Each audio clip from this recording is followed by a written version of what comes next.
Meal planning on a budget. Eat well, spend less.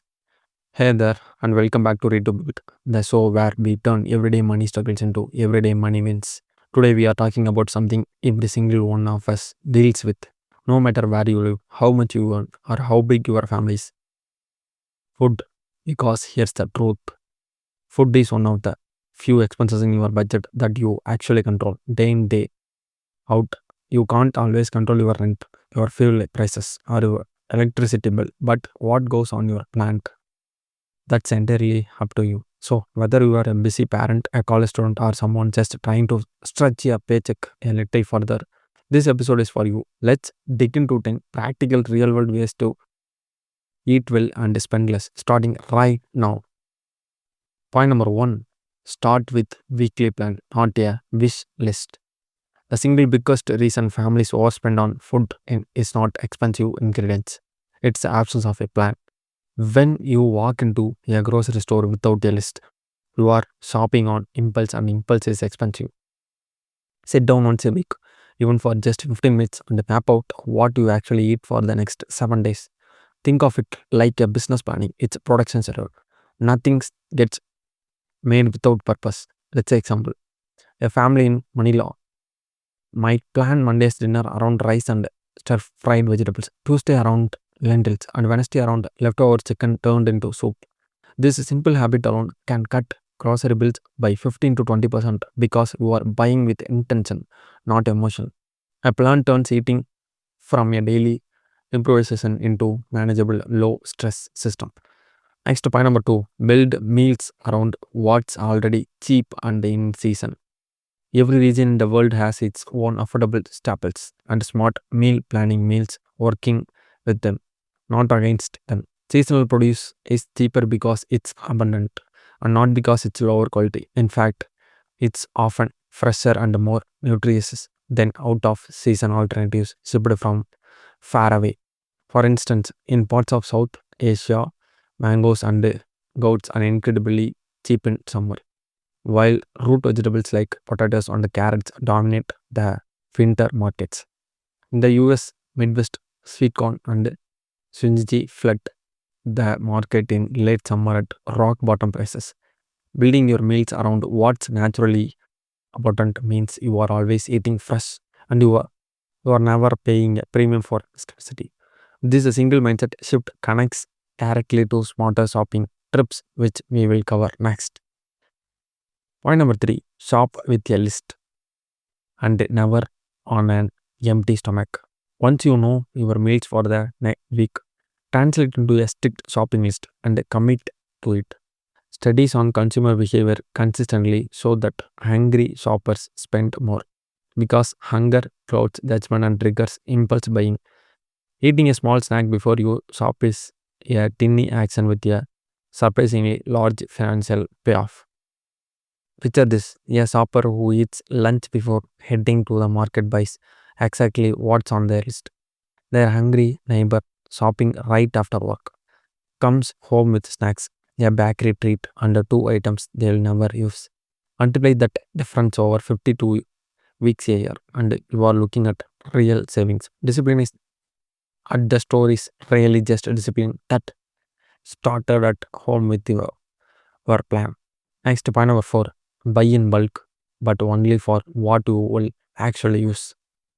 Bulk buying can be a budget superpower, but only when it's done wisely. The trick is applying it to non perishables and staples you use constantly: rice, beans, oats, flour, cooking oil. Items that don't spoil quickly and that you know you will miss. Buying a large sack of rice, for example, often cost 30 to 40% less per kilogram than buying small bags repeatedly. But bulk buying fresh strawberries because they are on sale, only to throw off of them away only a week later, is not savings. It's waste in disguise. A good rule of thumb: if it's self-stable and it's staple in your weekly plan, buy bulk. If it's perishable, buy only what your week's meal secures. This connects directly to our next point because reducing waste is really where the biggest hidden savings lie. Next, point number five, treat food waste like a leak in your wallet. Globally, an enormous amount of food purchased by households in never eaten. It's thrown away, and every wasted vegetable, every forgotten leftover is money straight into that cash. Think of your kitchen like a business inventory system. Nothing should expire unused. A practical habit is the eat me first. Self a designated spot in your fridge for items nearing their expiration, so they catch your eye before you reach for something new. For example, wilting spinach doesn't have to be wasted. It can become a soup base or be blended into smoothie. A family that commits to using leftovers creatively rather than defaulting to takeout can save a significant chunk their monthly food budget without changing what they eat, just how they manage it. Next to point number 6, cook in batches to save time, energy, and money. Batch cooking is one of the most underrated budgeting tools because it saves money on three fronts at once: less waste, less takeout temptation, and lower energy bills from running your stove or oven repeatedly. Instead of cooking rice, beans, or a protein separately every single day, cook a large batch once and portion it across multiple meals. For example, a pot of beans cooked on Sunday can become tacos on Monday, a hearty soup on Wednesday, and a rice bowl topping on Friday. Three completely different meals from one cooking session. This is not just efficient, it removes the daily what should we eat stress that often leads to expensive last minute takeout orders. Batch cooking connects beautifully with meal planning. The two work together like a well oiled machine. Next, point number 7, master a few budget friendly protein sources.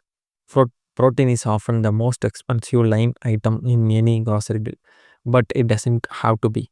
Eggs, beans, lentils, tofu, and canned fish are nutritionally powerful and dramatically cheaper than fresh meat in most parts of the world. For example, a pot of lentil curry can provide the same protein as a chicken dish at a fraction of the cost, and if it often keeps better as leftovers too. This doesn't mean cutting meat out entirely. It means treating meats as an ingredient rather than the star of every single meal.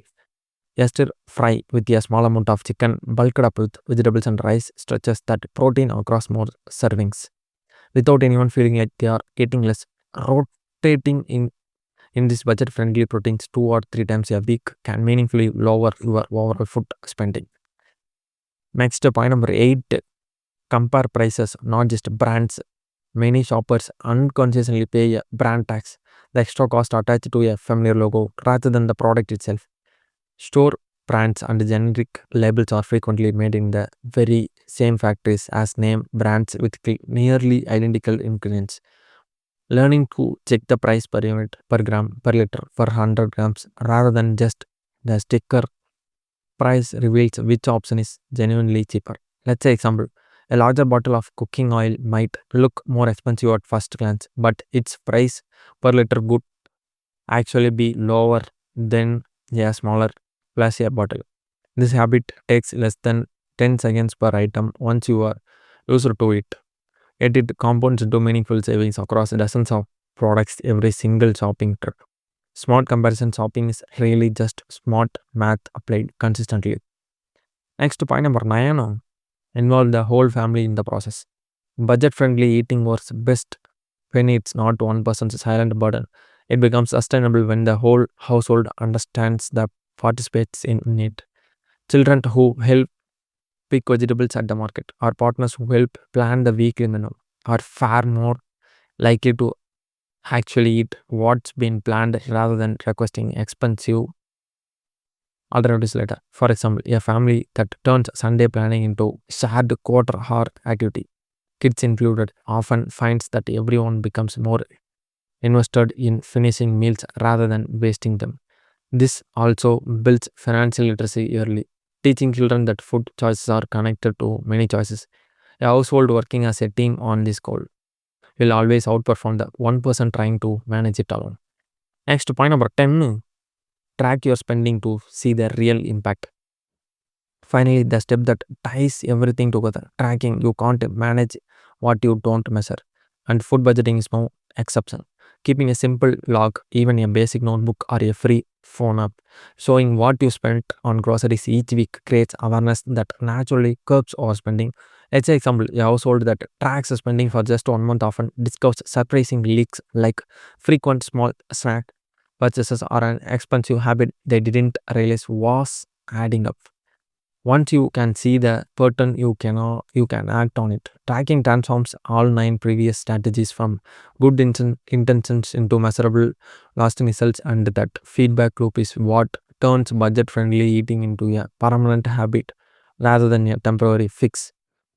Finally, and there you have it, 10 practical connected strategies to help you eat well without training your wallet. Notice how each one builds on the last. Planning leads to smarter shopping. Smarter shopping reduces waste.